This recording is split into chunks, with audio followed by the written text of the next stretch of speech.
Hello, and welcome to the very first podcast of Stardust.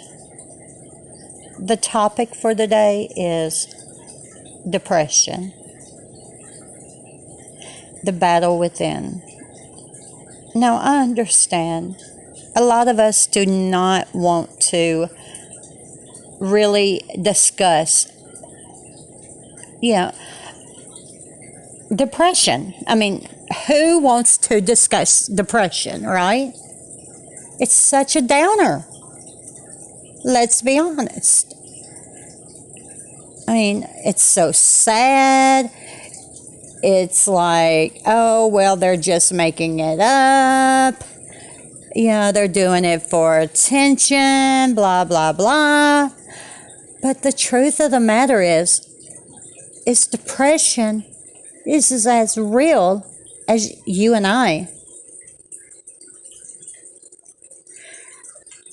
Depression kills more people every year. It is a silent killer, just as cancer. Yet we know more about cancer than we do about depression. So I ask you, would you take 30 minutes, an hour, just to listen to this podcast and learn something about depression and how it affects the people who have it? You have different types of depression. You have a chemical imbalance depression, and then you have a severe clinical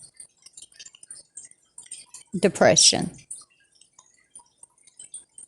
Now, a chemical imbalance depression, well, it's exactly the way it sounds.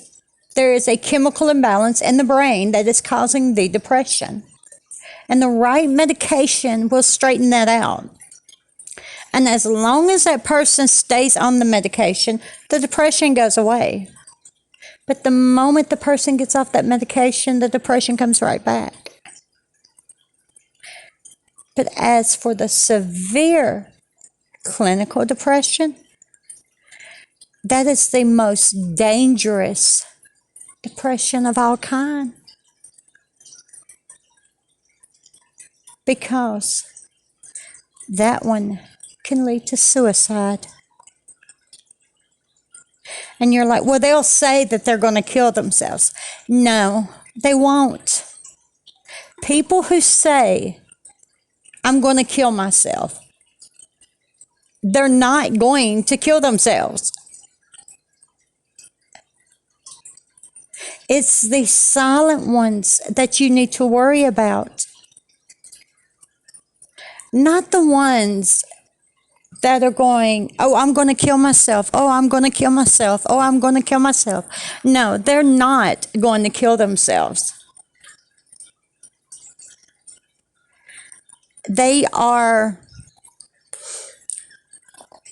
just, I don't know what they're doing. But they're not going to kill themselves. But someone with severe clinical depression, they're not going to tell you. They're just going to do it. And you're going to come home, and it could be your brother, your sister, your aunt, your uncle, your mom, your dad, your daughter, your son, your grandmother, your grandfather, your best friend, your next door neighbor, your roommate, and you find them dead. And you'll start asking yourself, well, why didn't I see the signs? Well, honey, you did see the signs. You just wasn't listening. That's the thing about society. We don't listen. We do not pay attention to what people are saying. We are too busy with our own lives and our own problems that we don't take the time to go knock on the door of our friends and say, hey, you know what? I love you. I appreciate you.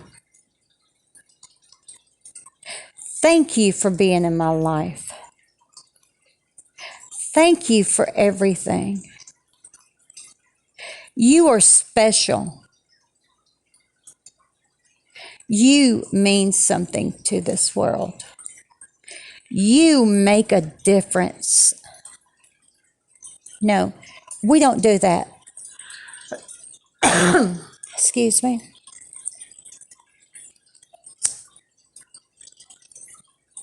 We just go on with our life and we just, you know, pay our bills, go to work, buy groceries, take our kids to softball practice, volleyball, cheerleading, whatever it might be. And you're probably wondering, Stardust, how do you know this? Well, here's a little surprise for you. I suffer from severe clinical depression. I know, I don't sound like it, do I? Well, the reason why, it's because I'm medicated and I get treatment. But there are a lot of people out in society who don't get the medication and the treatment that they need. And why? Because they feel embarrassed. And they don't know that there's people out there that can help them. And they don't have a support group like I do. Now, I'm not saying I don't have my bad days.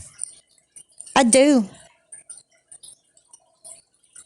I suffer from severe clinical depression, and there is no medication out in this world that can cure severe clinical depression. Because severe clinical depression is caused by something in your life. Something that triggered it. And it can be just one big thing, or one tiny thing, or a bunch of things. Now, this is not about me. This is about the ones listening right now who are suffering from depression.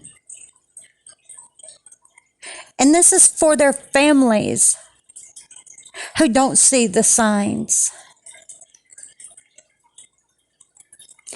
People who suffer from depression. Excuse me. Rather it be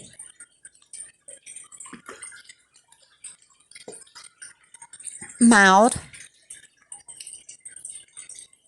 chemical imbalance, or severe clinical depression. There are signs. And if you pay attention, if you would just stop and look, you will see. You will see the signs because they're right there. They're right in your face. You can't miss them. I mean, everybody reacts differently. For instance, for me,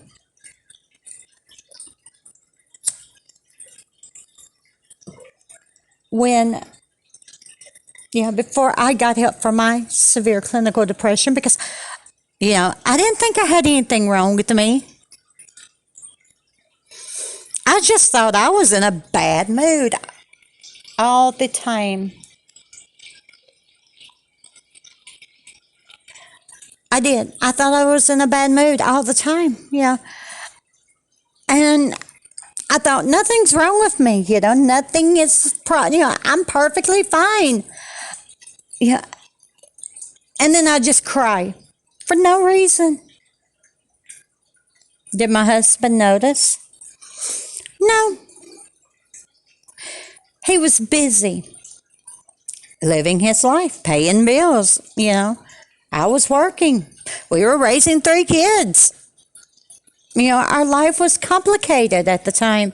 We had all of these responsibilities, and I just thought I was tired, and I was just angry at the world, and and then one day I used profanity to my husband. And then I realized that wasn't me. That something was wrong.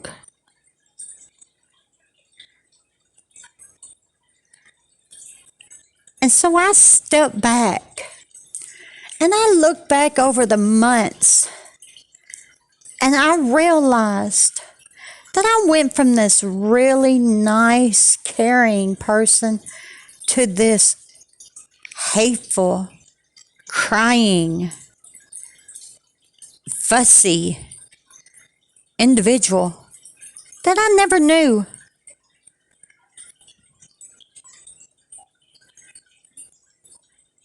And then I realized I had a problem. No, I'm smart. I'm not going to lie. We're all smart in our own way. So, but did my husband believe me? No. He said it was all in my mind. Well, he was right. Severe clinical depression is in your mind. So I went to a psychiatrist. And I was diagnosed with severe clinical depression. And this psychiatrist hit everything on the nail.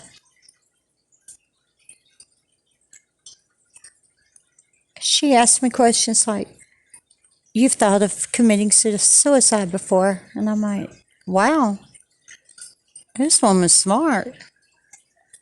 You cry a lot." And I'm like, "Oh my gosh, has this woman been in my house?"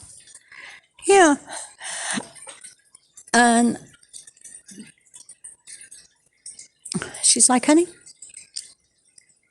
Yeah, and after she did her evaluation, her eval on me, it came back that I have severe clinical depression.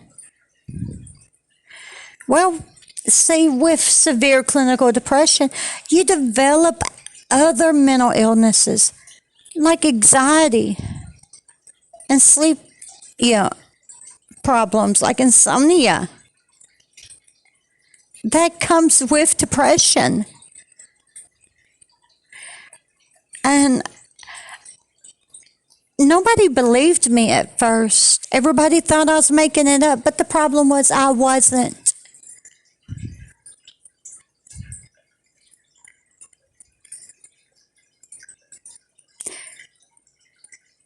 I was telling the truth.